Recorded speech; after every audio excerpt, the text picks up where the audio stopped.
Fathom to just live a modest lifestyle. It's like he gotta be lavish. Right. He's got to have those videos where he shows you all the watches, where he opens the case up. Yeah. You know, he got the latest watch and the latest car, and look what I just bought. And when you get into latest watches and latest cars, you get into that like, boy, that money goes quick. Yeah. Bugattis are like $3 million. There's watches that are $3-5 million. Is they wind up going broke at a certain point, right? First of all, taxes, child support, all that kind of stuff, that promoters, this and that, and then just the way you spend your money. Could be bad investments. You could try to do the right thing and wind up with bad investments. You could just spend too much. And the thing is, if you're not the best in the world anymore, but you're one of, let's say, the 50 best in the world at what you do in your weight class, still hard to tell that dude you can make $100 million. No, don't do that because you're old. Right. Why would he not do that? You know, if you have the right money behind it and the right promotion behind it and the right kind of commercials behind it, you can turn anything or anyone into a star. So it's basically you're just choosing to do what you want to do. So if you want to do Mayweather and Pacquiao, I think it can be done in a way where people are going to be curious enough to watch it. And you guys were just talking about it. It's on Netflix. It's not necessarily behind the paywall, aside from unless you don't have a Netflix subscription, but. Terence Crawford criticized Floyd Mayweather after reports claimed Floyd wanted $100 million to step back into the ring against Manny Pacquiao. Crawford questioned why such a massive payday would be necessary, pointing out that Mayweather earned extraordinary amounts of money throughout his legendary career. At the same time, he suggested Floyd's financial position may no longer be as secure as it once appeared. You know, and I don't see him trying to, give the game to the young fighters because he's a promoter now. Yeah. So I can't give everybody the game. Yeah. It's a business at the end of the day. So if they made all this money, on our backs as fighters, and now I'm a promoter, I'm gonna do the same thing that they once was doing. And just say it's just the game of the business. Max Kellerman explained that many professional fighters are motivated by earning as much money as possible because boxing offers very little long-term financial security. Once a boxer's career comes to an end, the sport provides almost no safety net, leaving athletes responsible for supporting themselves and planning for their future without ongoing assistance. With the 3 fights that's coming up, Floyd Mayweather, Pacquiao, Floyd Mayweather, Mike Tyson, Floyd Mayweather, I think the guy's from Greece or something like that. What do you feel about great champions doing these kind of fights as well? Or just these kind of fights that's going on? They need money. Damn. Yeah, when you need money. This is the problem with boxing. You think about financial literacy, right? And you talk about like NFL players or NBA players. There's support systems for those dudes. There's nothing like that for fighters. They got to figure it out all themselves. And if you're a fighter, that means you did not have options.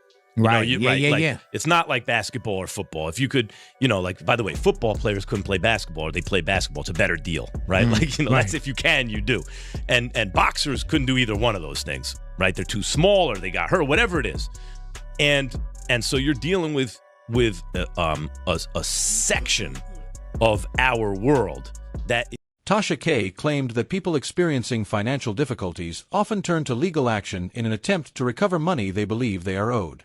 She also alleged that Floyd Mayweather has filed a lawsuit against Showtime, seeking to recover funds that he believes have not been paid to him. Bills is due, but you done spent everything on stuff you ain't supposed to have, and now you really need something, so you get ready to go to Walmart, right? And you got $132 in your bank account, all right? We all done been there, and you need food, the light bill due tomorrow, they're gonna cut it off, and you got $132 to your name.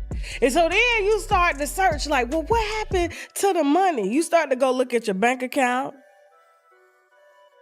You start to go, you start to get a little bit, I could take this rice, the beans, this, and then when you get up to the counter, you hoping that something else ain't hit your account. That's made it less, because it can say 132, but then you got them pending transactions that come in that hit you. That's definitely gonna put you in overdrive. You don't really start blaming or start realizing you broke until money get low, and that's when you go send people. Jim Lampley admitted he was disappointed to see both Manny Pacquiao and Floyd Mayweather returning to the ring. He explains that many legendary champions decide to make late career comebacks because financial pressure eventually becomes a significant factor in their decision-making process. Manny, or I will understand Manny, you know, does it make me happy? It's not really my business. It's their business. You called what was still the most successful fight in boxing history, which was Mayweather-Pacquiao. I've never been a part of a buildup like that, where every mainstream outlet that maybe had abandoned boxing over the years came roaring back. I mean, it was massive. And then the fight happens and we don't get what we hope for. What did you come away from that fight feeling? What did you think of how that whole thing played out? Well, I want to start this by saying that I like Floyd. And I get along with Floyd. I'm happy for Floyd that he was the first great social media master who demonstrated what the power of social media could be, how an event could be sold. Jeff Mayweather believes a rematch between Floyd Mayweather and Manny Pacquiao could have happened years earlier. In his opinion, at this stage of their careers, the motivation behind the fight appears to be driven more by financial opportunity than by competitive ambition. I mean, that's a fight that's basically, you know, it's a cash grab for both of them. You said it's a cash grab. I know he's had so. Yeah. I mean, you know, there's nothing wrong with it. If you created a name and you made a name, why not get paid for it? Yeah, no, 100%. I agree with you. Do you feel that that's what the comeback announcement is as well? Is just kind of like because I know he's suing Showtime for money he thought he thinks he's owed. Is it just kind of like we need an influx of money, you think? I mean, I don't really know, and I'm not really going to say anything that I don't know. So, I mean, that part I'm not going to even talk about. It's just the fact that, to me, I looked at it, and I seen the same thing that everybody else seen. So, I mean, and I've never talked to him about it, so I can't really give nobody. Floyd Mayweather, once celebrated as the unstoppable Money Mayweather, now finds himself at the center of growing speculation about his finances. Despite reportedly earning well over $1 billion during his career, he has been linked to claims involving debt, tax problems, and unpaid financial obligations. Recent videos showing him promoting alcoholic beverages have led some viewers to suggest he appears uncomfortable, while his social media activity and public appearances have only fueled rumors that he may be dealing with financial pressures that contrast sharply with the image of extraordinary wealth he built over the years. Needs it more than wants it, because you see right here, Floyd Mayweather very vocally has never had a drop of alcohol in his fucking life, is out here promoting alcohol. That's how you know this dude's fucking broke as hell and swimming in debt, because he's posting shit like this. We are back. Money Mayweather and Beluga, we are back. It's a special day, Valentine's Day. Toast to the ones that we love. Does he not look like he's a hostage right here? Look. Happy Valentine's Day and cheers. I look at the look on his face and I can't tell if he's being held at gunpoint while doing this because he owes somebody money, or if he's just looking like that because he's really confused and struggling trying to read the script for this. Although Floyd Mayweather continues to headline exhibition events around the world, many believe the bigger story now centers on his reported financial situation. Ongoing claims involving lawsuits, unpaid taxes, and his decision to return to the ring at the age of 48 have fueled speculation that financial concerns may be influencing those choices. Comparisons with Mike Tyson, who reportedly spent hundreds of millions of dollars while still holding valuable assets, have made Floyd's situation seem even more surprising. Despite allegedly earning enormous sums through boxing and endorsement deals, questions surrounding debt and financial obligations continue to follow. The contrast is difficult to ignore, as a fighter once famous for displaying incredible wealth now appears to rely on high-profile appearances and exhibition bouts to help maintain his finances, highlighting that even record-breaking earnings cannot guarantee long-term financial security without disciplined money management. Floyd Mayweather gives a about any of that, bro. He's like, you said how much? How much is the check? You said I got to talk for 12 seconds? All I got to say is I'm the voice for them, and y'all are going to give me 15 million? Like that. That's the type of stuff that Floyd Mayweather does. And Conor was calling this out quite a long time ago, even back when they were promoting Mayweather versus McGregor. Floyd not taking his own jets? So Floyd got the money and he got tax problems. And Conor also called it out right here as well. And they said, I'm the motherfucker that can't read. Bitch, I do numbers. I make money. You know my middle name. You owe money. So Conor was on this 10 years ago. I think 2017 was 2016, 2017. So Tasha K argued that having access to enormous wealth does not automatically protect someone from financial trouble because hidden debts and unpaid obligations can quickly create serious pressure. She claimed Floyd Mayweather's situation demonstrates the risks of maintaining heavy spending while financial responsibilities continue to grow. She also referred to previous reports alleging that he was temporarily prevented from leaving Dubai until certain financial matters were resolved, using that story as an example of how even elite athletes can face money-related difficulties. According to her, those financial setbacks were made worse by alleged mismanagement from people close to Floyd, with significant amounts of money reportedly disappearing before reaching him despite the billions he earned during his career. She also claimed he is currently dealing with lawsuits and unpaid expenses, including more than $330,000 in rent for a luxury apartment in Manhattan. Tasha further stated that his daughter had been encouraged to begin earning her own income, suggesting tighter financial circumstances. Overall, she argued that Floyd's situation proves a wealthy public image can sometimes conceal ongoing debt, unpaid bills, and legal disputes, showing that appearances do not always reflect financial reality. Like Floyd Mayweather, that's the oldest trick in the book, y'all. Y'all know when y'all see somebody flogging money everywhere, they got this, they got that, they got this. Was it Gervonta Davis? Tank told us 2 years ago that the reason they held Floyd Mayweather, you can put it back on the screen, captive in Dubai is because he had owed them money and they wouldn't release him until he announced the fight to give him their money back. You know they do that over there in Dubai, right? You ain't going nowhere if you owe a debt. He was trapped over there for almost 2 months, according to Gervonta. They shared the same manager, Al Layman, who collected money in cash because Floyd Mayweather gave him a power of attorney to do so. And so when Floyd went down there and sued Showtime, he's suing Showtime, the company, the network, that publicizes these. Max Kellerman explained that financial struggles are common among boxers because their careers are often short and unpredictable. Injuries, physical decline, and fewer opportunities can dramatically reduce earning potential, while poor financial planning leaves many fighters unprepared for retirement. He added that taxes, child support, reckless spending, failed investments, and expensive lifestyles frequently make those problems even worse. Kellerman also noted that even highly respected fighters may no longer command enormous purses, such as $100 million paydays, once they move beyond their prime years. According to him, this pattern has repeated throughout boxing history, proving that past success alone cannot guarantee lasting financial security without careful planning and responsible money management. Bad investments, you could just spend too much. And the thing is, if you're not the best in the world anymore, but you're one of, let's say, the 50 best in the world at what you do in your weight class, still hard to tell that dude you can make $100 million. No, don't do that because you're old. Right. Why would he not do that? Do you think, and when I look at these fights that's coming up, do it take away from boxing for you when you see these fights being announced? No, not. I mean, what it just demonstrates that boxing has not produced new characters that you know, whose stories people really want to follow. If we were producing those guys, and hopefully we will now with Zuffa, there'd be less interest in the kind of sideshow fights or the senior tour type fights, right? Because we'd be invested in new characters. Just we haven't had characters that have captured the public's imagination because they're.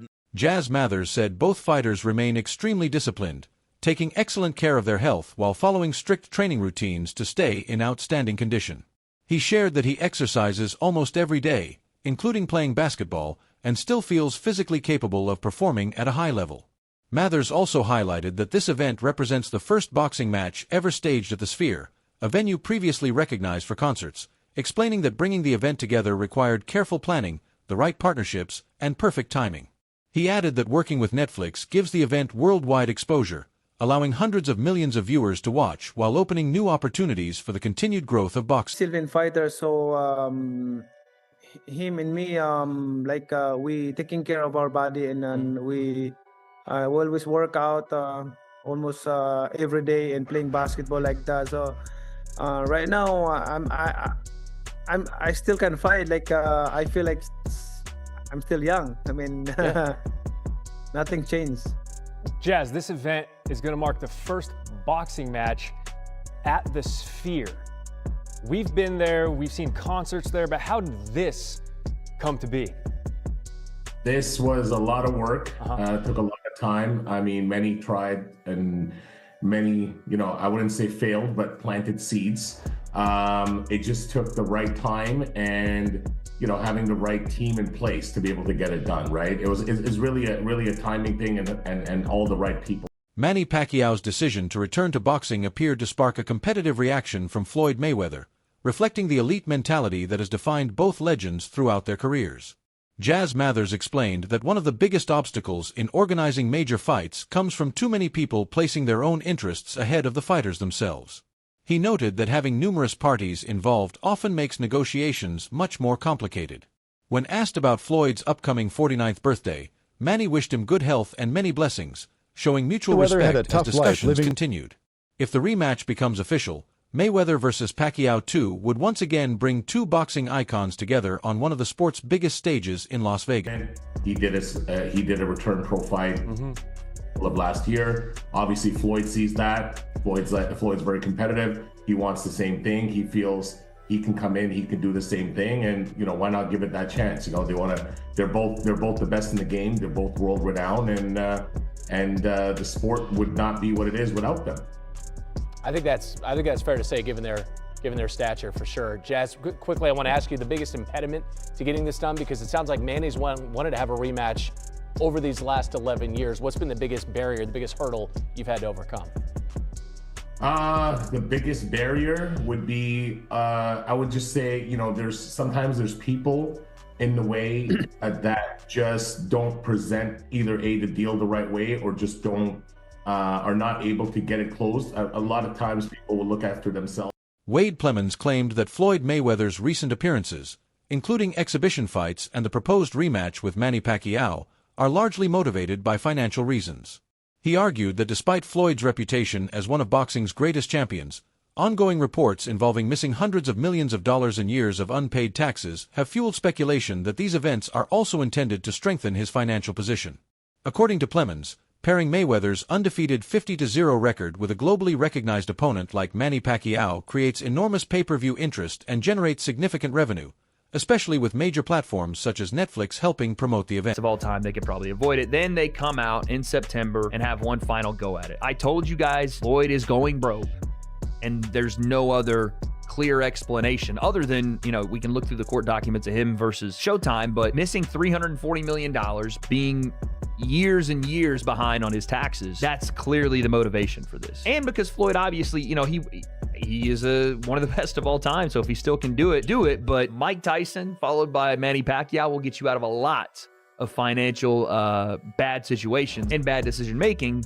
So this is why I think Floyd is doing this more than anything else, leveraging his 50-0 career, because that will bring in the viewership, and Netflix being the partner here. This, I don't know if it's going to approach it, but if there was a matchup to beat Mike Tyson versus Jake Paul on Netflix, seeing as, again, it was 11 years ago, but 4.2 million pay-per-view buys, and seeing as the casual audience doesn't really... Paulie Malignaggi believes the upcoming Floyd Mayweather versus Manny Pacquiao rematch is motivated more by financial opportunity than by competitive ambition. He explained that while their original meeting in 2015 became a historic event, many fans felt it was remembered more for its enormous promotion than for non-stop action inside the ring. In his opinion, this latest matchup follows the same blueprint by using the legendary reputations of both fighters to generate tremendous attention and massive revenue. Malignaggi emphasized that financial rewards remain one of the biggest driving forces behind events like this, and despite both men being well beyond their prime, their worldwide fame continues to make the fight extremely profitable. Also a little bit too late, and they didn't really fight with that passion and fire. It was more like, I'll dance, you dance, and if nobody gets hurt, we both win, And that's not really what fans want to see. Having said that, the first time around was for the championship of the world. Floyd was champion. Pacquiao was challenging him. I think Floyd had the WBC title at the time, so on and so forth. And you know what I say about, and at the time, it was still a fight that was viable within the whole world landscape of the welterweight division. This time around, it's not really a viable fight within the landscape of the welterweight division. But it's like I always complain about Canelo. As long as you don't take the belts with you and hold them hostage, and the sanctioning bodies allow you to hold them hostage, I don't mind guys doing this kind of thing. Let's face it. Is it the only time we've seen this? We've seen this time and again. I mean, Leonard did the third fight with Duran and Hearns in 1989. 8 years after everybody wanted it. Pull up to the arena together. This is entertainment. Let's get cameras with them the whole time. Someone in the back, just the whole way up. Well, when you look at because that's going to be more fun than the fight. I'm telling you right now. The build now. A question I have too. We've seen it in previous Netflix cards. Not all of them, of course. MVP Promotions. Jake Paul has done some Netflix cards. The card around this. Yeah. Does that, Paulie? When you look at the spectacle that will be, Mayweather versus Pacquiao too. You could put a great card underneath this and really get some shine on some fighters that maybe need the exposure. What do you think is going to be done? Or this would sell all by itself. You don't need to spend any more money. What you thought on the card around this, Paulie? What do you think we're going to see? I'm hearing. Yeah, please. Because I looked into it obviously already. Right. I was trying to see if there's space for me. I'm hearing that there's they're gonna have their own stable of guys. Maybe the Manny's son could be on the undercard. Okay. Yeah. Like that. I'm hearing that they're gonna each have a piece of the undercard for themselves. That brings us to the end of today's video. Thanks for watching, and be sure to stay tuned for the next one.